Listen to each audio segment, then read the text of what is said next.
Good afternoon, I guess, now, ladies and gentlemen. Welcome on in to a special impromptu edition of the PWTorch Fireside Chat. I am PWTorch Assistant Editor Zack Heydorn, coming to you today from a very, very rainy Chicago. And rainy Chicago, but busy Chicago in terms of, or I guess I should say Chicago, Hoffman Estates, Schaumburg suburbs. Um, busy weekend.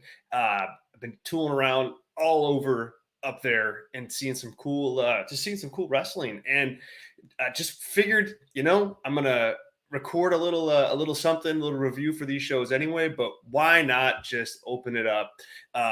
Let's run it live. Let's chat a little bit. Who knows how many people we'll get? But hey, just why the hell not? It's Sunday afternoon, a little bit of downtime for everybody's wrestling week before things ramp up this afternoon for AEW All Out.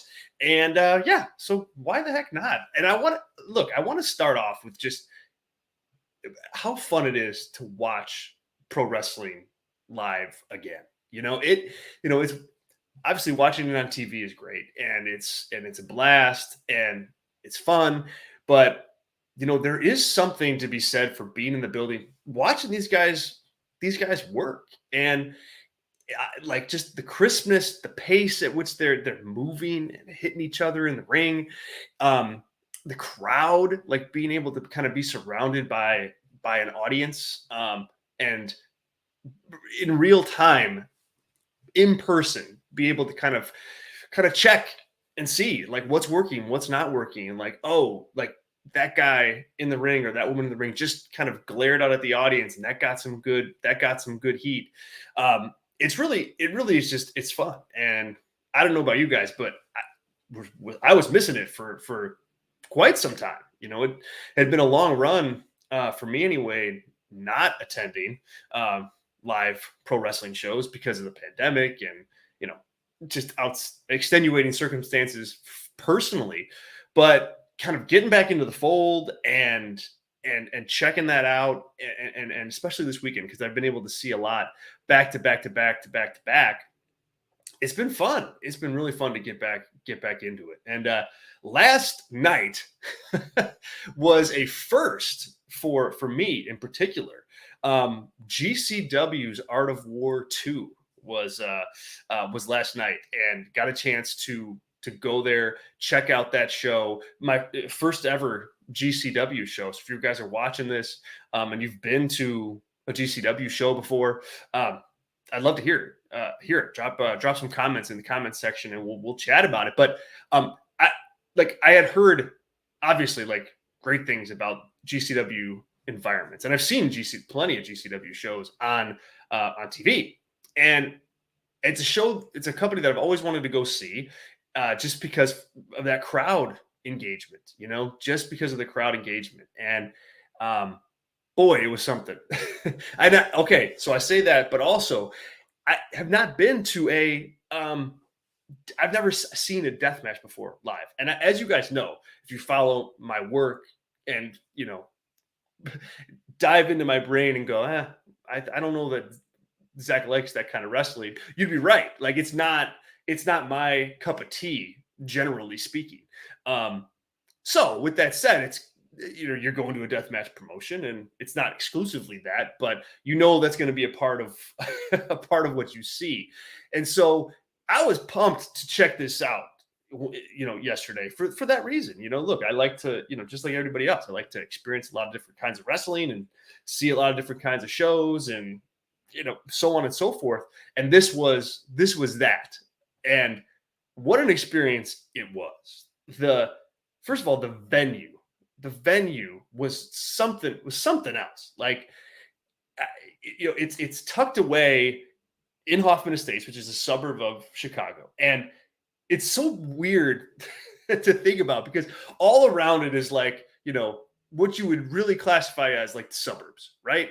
Houses, yards, the quote unquote stereotypical picket fences. It's all there. And then there's this kind of like indoor soccer arena right in the middle of it all, where this like crazy deathmatch wrestling is taking place. So there's irony there, to be sure, but it's a really good place to see a wrestling show. I would certainly go back. It's open. It's open. It's bright. You know, they got big bright lights, and not lights that are like lighting up the ring, but just it's bright. So you can see everything. You can see the crowd's reaction. It looks big while you're watching it.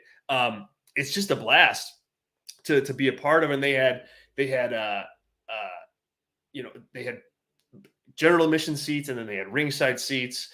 So it was packed, but it didn't feel packed because the place is so big.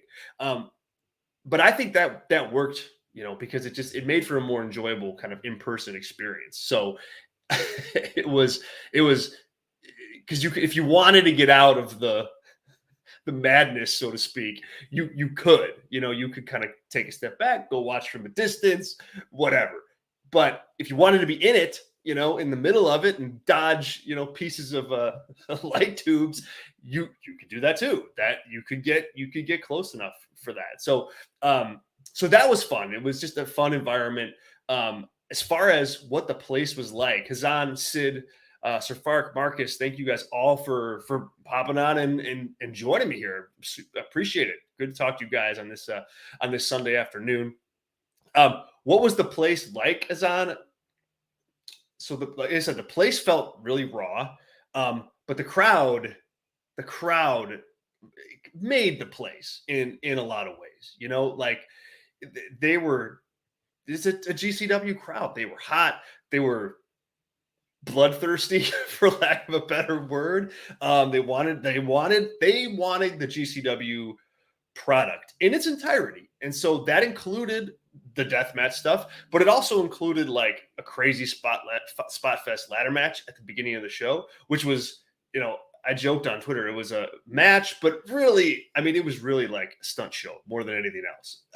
Like, I don't know that the winner, there was somebody who won the match. Joey Janela won the match, but it didn't feel like it was like a competitive showdown. Like it felt like a stunt show. But you know what? That's okay in that instance because like that's what the audience was there to see. Like I said, that audience clearly wanted the whole experience, and that's part of it. That type of match was part of it. You had Blake Christian versus Alex Shelley right after that, who wrestled a really fun match just in the middle of the ring. Well, they used both rings, but it wasn't hardcore. It wasn't spot based. It was very much like, you're a more traditional wrestling match, and that was fun, and it was balanced. And so you got that experience, and then you've got a little bit later in the show, you got the tag team thing with Aussie Open against Nick Wayne and Jordan Oliver. So that was more of like your spot style wrestling match, and then you had your deathmatch stuff at the end of the show. So it was well balanced in terms of style. But also exactly in line with what GCW is, and what the GCW audience wants to see. And in the end, as a wrestling promotion, generally speaking, that's what you want to do. You want to provide your product to the fans who pay for it. And so, it very much worked to that end. Oh, Marcus, another GCW, you've seen a GCW show in San Francisco. As someone that does enjoy death matches, it was right up my alley. The crowd gets so into it. Yeah. I mean, it really does. And I mean, and that's why I think even if you're not like a deathmatch person like me generally, like I was able, it was, thank you, Sir Fark. Appreciate you hopping on and joining us. And, if you want to catch the rest of the show later, hope you do. But have a good Sunday. So the deathmatch thing, if you're not into like the actual deathmatch style stuff, I'll tell you this: there's plenty to watch, outside of the blood and guts in the building. Like if you're at home watching on TV, you probably can't get this. But I found myself, of course, watching the match and the light tube spots and the crazy stuff that they were doing last night off of this huge scaffold that was scary and wobbly and shaky while people were up there, all just craziness. Um, but I also spent time just watching the crowd react to the stuff that was happening in that ring, and that was really interesting too, because some reacted so differently than others. I had somebody sitting to my left or standing to my left that was like clearly it was a boyfriend and girlfriend or husband and wife, and they were clearly the wife or girlfriend was just appalled by what she was seeing in the ring. Like she just was just completely flabbergasted that almost completely flabbergasted, like that this even exists. that death match wrestling is even like a thing, right? Like she was completely just shocked and stunned by the fact that that people would do this to themselves, there's no other better way to put it than that. She just couldn't believe that this was happening in front of her eyes. So that was one reaction. Then you had another reaction of people who were like, this is not a negative. I don't say this as a negative, but that were genuinely bloodthirsty. They wanted to see the big spots. They wanted to see the glass. They wanted to see the light tubes. They were into that.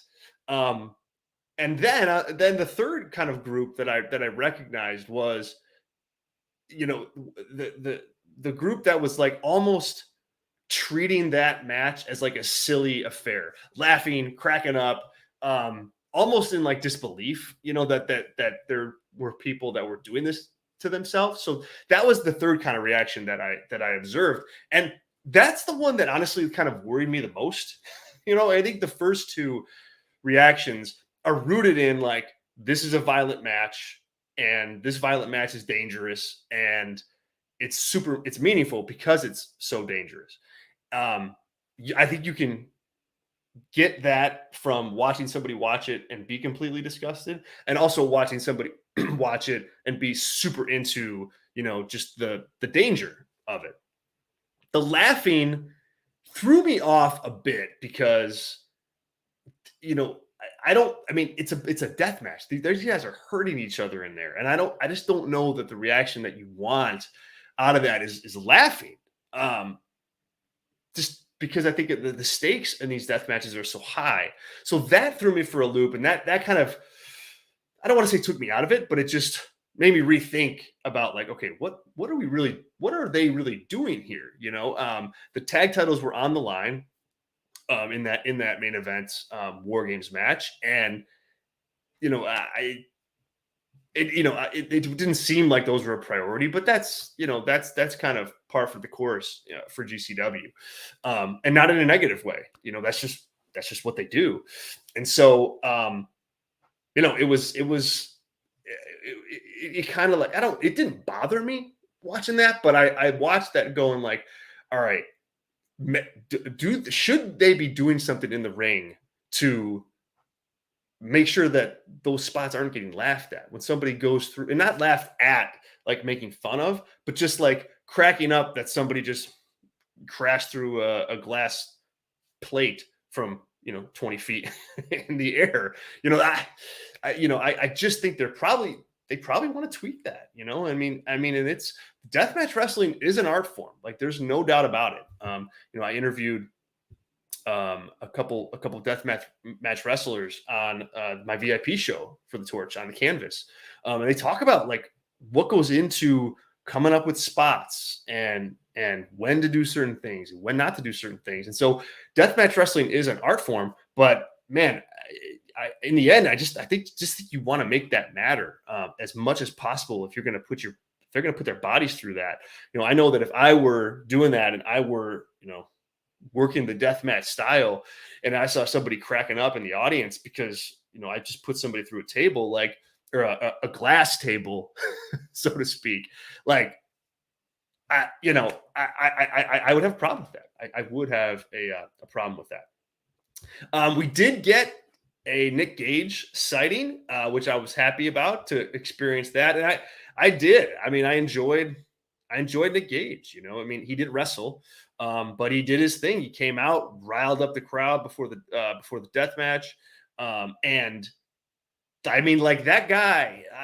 I don't know. I don't know what to make of Nick Gage's popularity because he's just such a unique wrestler and has just quite the story. But I'll tell you what, he's over. He is over with that audience. I mean, they were eating out of the palm of his hand, and I actually think he did a pretty nice job cutting the promo that he did and psyching everybody up. And he didn't really sell much for his upcoming match with Jon Moxley. Like that was not the purpose. So I would have liked that just personally, but it was fun to see him. Fun to see him live. Fun to see him in person. I was not a part of the mosh pit that took place during his entrance, but hey, do I look like somebody that would be a part of a mosh pit? I don't think so, but Marcus, Azan, maybe you guys do. Nathan, hello. Thanks for joining the show today. I appreciate you being here. I hope your day is going well. Mine is good. It's raining like crazy here, so I'm inside until All Out. I will be watching it. I will be watching it from the building, and I will have a review like this sometime later tonight, maybe late tonight, or tomorrow morning if it gets really late. But I'll have it. I'll have that for you guys. So thanks for joining us, Nathan. Keep it locked here. This is this is hilarious. Well, real quick, Azan, I'm not sure what green spot you're talking about. The Chelsea green spot? Just confirm there, and then we can chat about that. Yes, Marcus. Let me tell you. You're lucky. You are lucky. Because hey, that person was not into what she was watching yesterday. But here's the thing: she stuck it out. She stuck it out till the very end. And there you go. Props to her. Guy out there who was sitting next to me, you've got to keep her there. Good. Keep her. If she could watch deathmatch wrestling with you, thumbs up, my friend. Thumbs up, my friend. This is all. It's my experience. It's always the quiet ones that go hard in the mosh pit. Yeah, I mean, you know what? Marcus, me too. In my experience, it's the same way. It's still not me though. It's still not me. I promise you. Until the next GCW show. Also, funny story about GCW yesterday. So I'm walking around before the show. It was like a big circle that you could, if you had general admission tickets, you could just walk around it and just watch the show from all sides and what have you. And so I'm walking around, okay, and I passed this dad with his son, and the son has to be 11 years old. And I'm like, okay, that's interesting. Like, that's a little, I mean, in my opinion, it's a little young for, attending a death match in person, but that's just me, to each their own. But then I look down and see what this kid is holding in his hand, and it's a freaking pizza cutter, times like 10. Like this just enormous pizza cutter that he's holding. It's like it looked like it was as big as like a baseball glove on your hand, like a kid's baseball glove. Like it was that big. And he's walking around with this thing like it's no problem. And I was just like, wow, okay. Respect in some ways. And also, I'm going to go stand over there and watch the show in other ways. So that was an interesting moment. Sid, appreciate you joining us today. I guess you can't lump all death matches into one category. Some people utilize it to tell more compelling stories, and some people just do violent spots for the shock value. Yeah. I mean, fair point. I mean, that's true. But even if it's shock value, man, like I still think, the shock you'd want, at least in my opinion, wouldn't be laughter.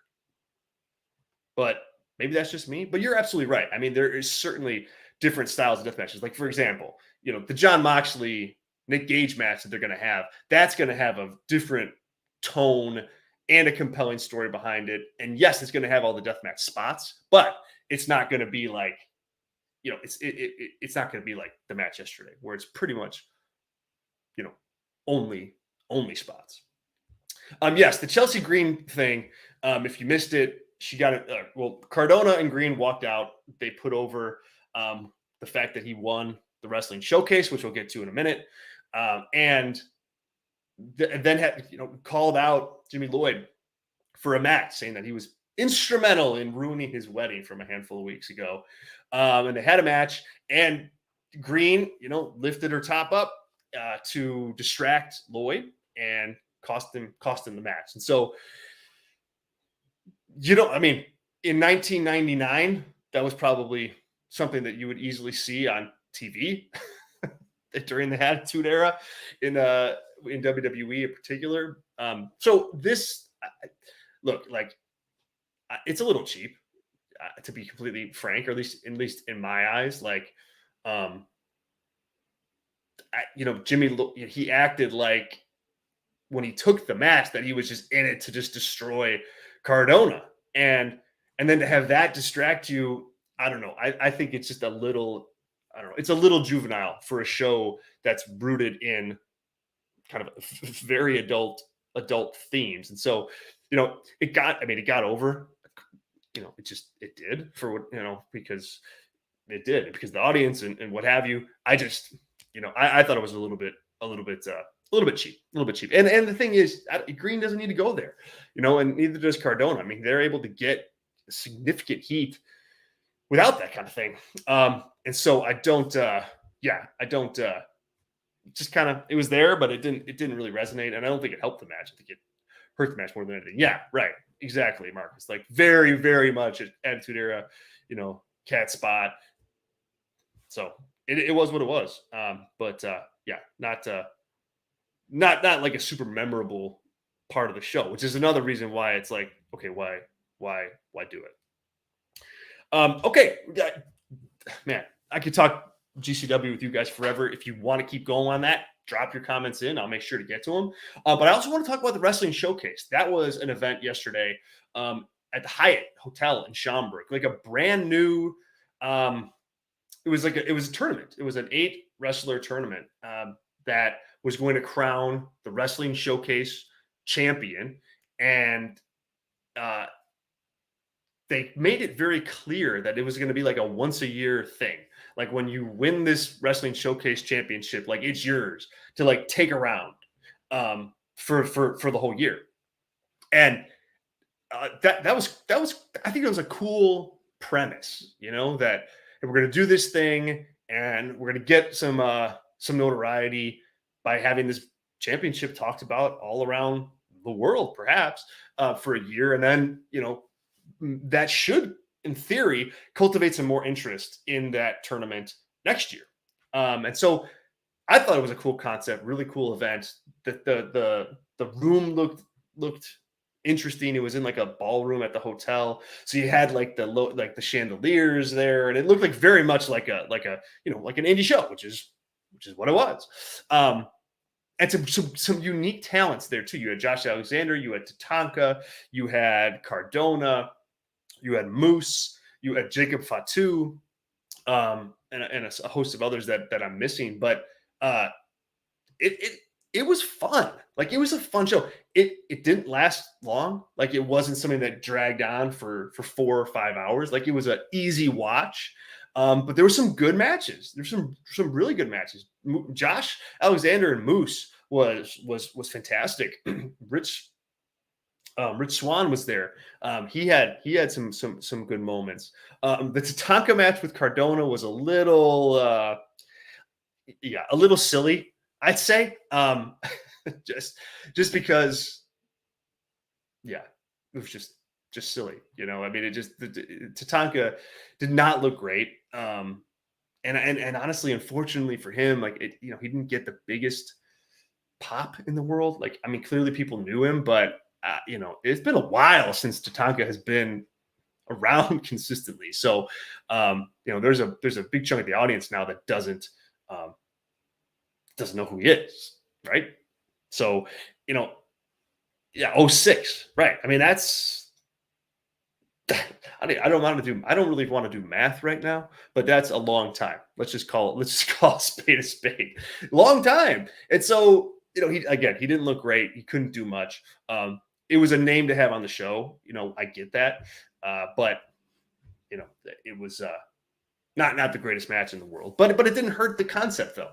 It didn't hurt the concept of the show at all. Like it almost enhanced it in a weird way, prior to, because there's a name in there that some people may know and that may attract some viewers. And even if you did that and were disappointed in Tatanka and his appearance and what he did in the show and the match, like it, the rest of the card paid off in a really big way. So still worth it even if he grabbed a couple eyeballs. The boy, it was the Cardona. Spoiler alert here. I'm gonna say the winner. So if you're watching live, drop off for a second or turn your volume down and then come back, because I am going to say the winner here. Matt Cardona. Matt Cardona was the victor. And then, per kind of the idea of the Wrestling Showcase Championship, Cardona had it with him at GCW, and was, and talked about being champion of the first ever Wrestling Showcase champion. So I like that. I really like that concept. Who knows if it'll, pick up some heat, and, but here's the thing, like if Cardona's a smart champion to be like the first champion. He works at a lot of places. He gets most importantly, he gets mic time on the independent scene where he works. And that's key. That doesn't happen a lot on the independents, but it's key because, he can put that belt over, and then if he goes around for a year and does that, that promotion, quote unquote, can grow, because of some of the notoriety that he helps build for a full year. So that was fun. It was just a fun. I think it was like, if you just watch the tournament matches on the show, it was like, less than 2 hours that you could get through it. So it's a breeze to watch. It's on Fight TV. So I highly recommend. Stamp of approval from me on that. It was a very fun watch, and a good show and good matches. So good stuff. Yeah. Azan, do I see him going back to WWE? I mean, geez. I mean, never say never. But I think I'll say yes, because and just because a lot of them do, if you go out, there's proof of concept there. If you go out after you leave WWE and you make something of it yourself and you kind of elevate your stock, you're gonna get another chance. I mean, he's certainly done that. At the same time, though, it's like so in general, I just think yes, he'll be back. It's in some capacity. However, I don't know that it's best that he goes back. I mean, well, look, from a business perspective, absolutely, it's best that he goes back. I think he could sell a lot of merch. I think he could, obviously, just get paid more up front. But like, will he be able to do all that he's doing on the indie scene or in WWE that he's doing now? That's just a flat out no. He won't be able to do it. The edge, the swearing, flipping off the fans, working with Chelsea Green the way that he does, Chelsea working the way that she does, like all of that is not going to be something that they can just apply right away seamlessly to WWE. So can he do it? Absolutely. Like he can pivot. And it's, look, if there's one thing that Cardona can do and has done, it's pivot. It's change characters. It's tweak characters to make things work. I just interviewed him on the YouTube channel here. You can check it out right now up on the channel. And he talks about like a really interesting conversation with him on being ahead of the curve in wrestling, and using social media and using YouTube way before it was a thing in wrestling. And now, of course, all the wrestling promotions in the world are utilizing those platforms. So for him, no, he's so creative and so unique, and just kind of has the mind to like look forward and see kind of where things are going. You know, I have faith that he'd be able to come back into the fold and be something. Is he going to be the guy that, you know, Triple H straps the company to? No. You know, that's not him at this point. I don't even think that's likely his expectation. Um, and it's not going to happen, but he can still have a really good run. Yeah, Steve. First of all, thanks for being here, man. Appreciate it.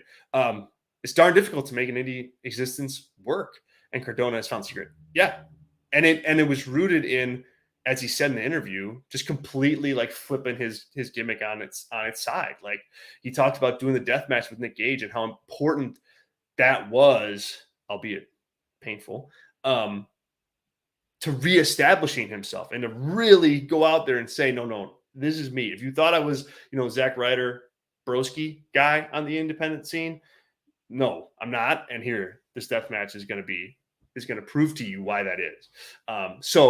Yeah, I mean, he's found a way to make it work. And him and Chelsea play off each other so well. Like, my goodness, they're so obnoxious. Right? I mean, they're so obnoxious together. It's like, you know what it is? It's like Ty Conti and Sammy Guevara, but working for heat, you know, and it's different. Like, there is a difference there where it's Sammy and Ty are like, these two again. Like, I don't, you just don't want to see them.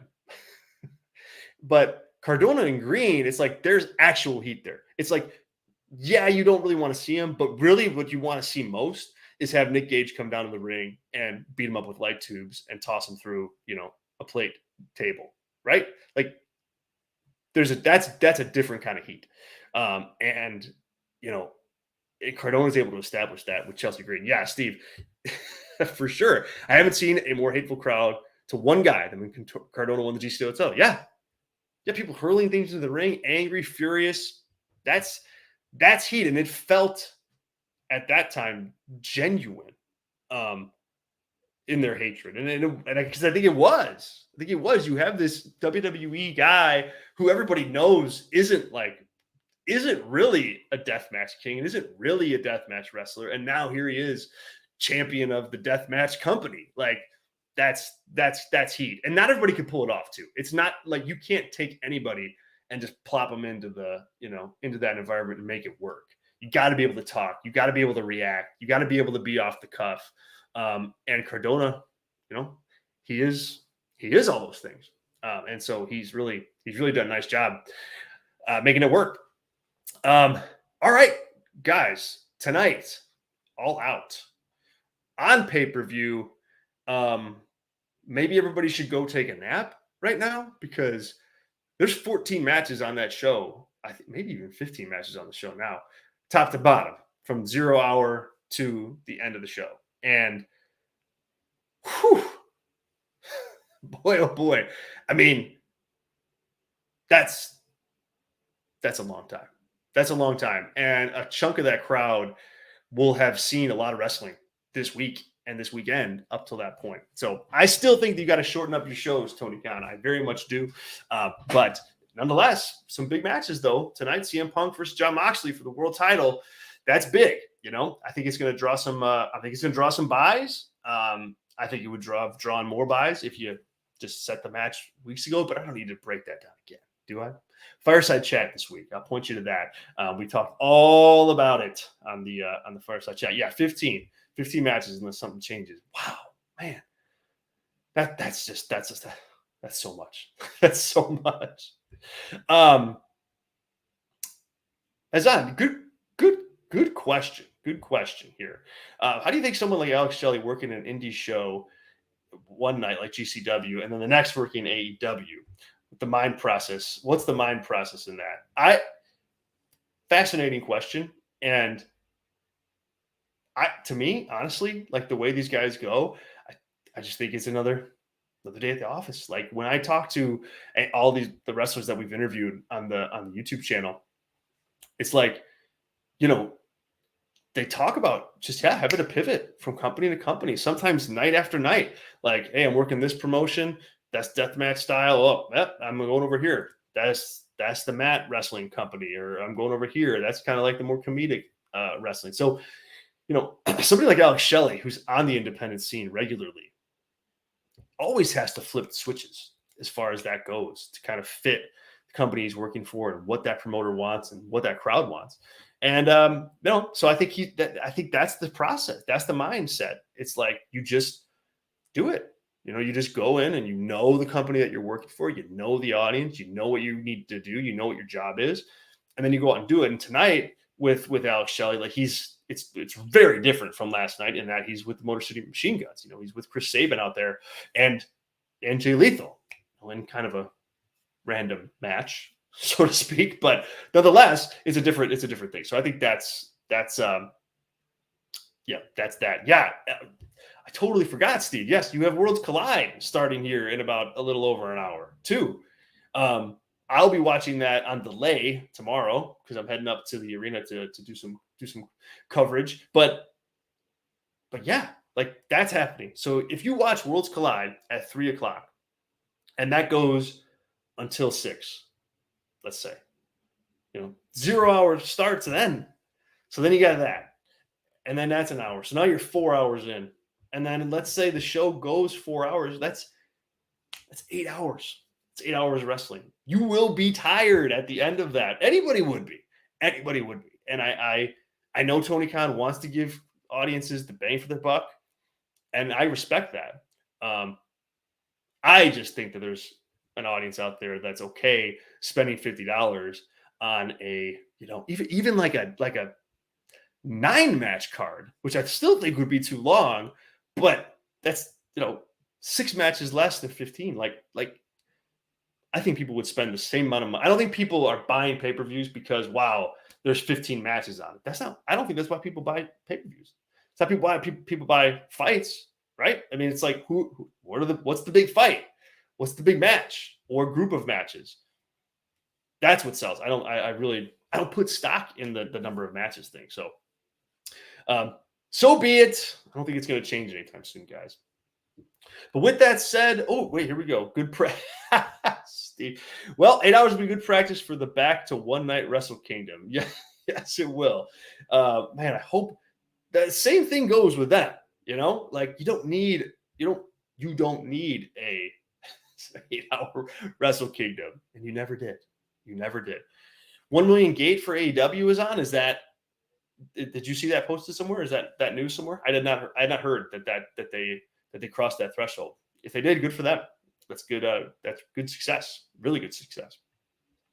We just reported on PWTorch.com actually that Tony Khan said in an interview on the Wrestling Observer today that they're going to have a more than $100 million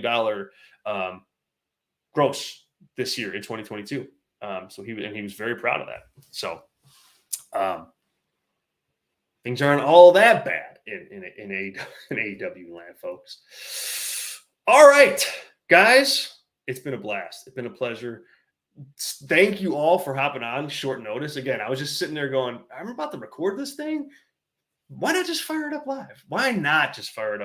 And chat with some Torch fans out there. So appreciate it. Thank you guys for being here. Do me a favor, like the video. If you're not subscribed to the channel, subscribe. It helps us out a lot.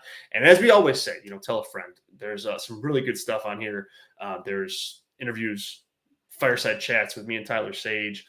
I've recapped a couple different live nights of pro wrestling that I saw this week after AEW Dynamite, and then I saw an independent show, AAW, here in Chicago over on Thursday night, which was a blast. Really, really fun show. You can check out their stuff at highspots.com if you missed it. And it was just a fun show. Like, I from a wrestling standpoint, I liked it better than GCW and the Wrestling Showcase. So one of the better shows that I've seen this weekend, with All Out still to come. So, and also if you watched Clash at the Castle, Tyler, we did a full watch along Torch cast of that show yesterday. Had a blast with all you guys. Kicked back a couple adult beverages. Shot the breeze about pro wrestling. talked a little football. I mean, man, we did it all. So you can check that out too. But in the end, look, I just thank you guys for being here. I thank you for being with us, for watching. Until next time, catch you on the flip side.